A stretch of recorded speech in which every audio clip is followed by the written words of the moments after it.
పాములు చూడండి ఫ్రెండ్స్, రెండు అడబడుతూ ఉన్నాయి. సూపర్గా ఉంది.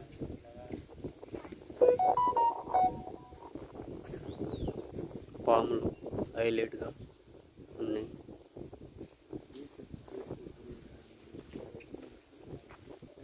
చూడండి ఫ్రెండ్స్,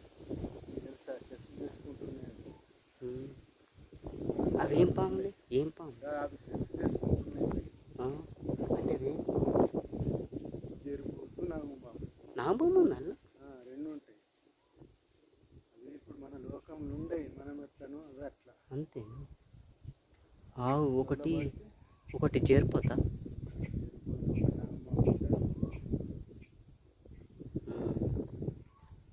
మనం ఎట్లా సెక్స్ చేసుకుంటాం, అవి సెక్స్ చేసుకుంటాం. అరే ఇవి లేచినాయి అన్న. అన్న లేచినాయి. ఏ అన్న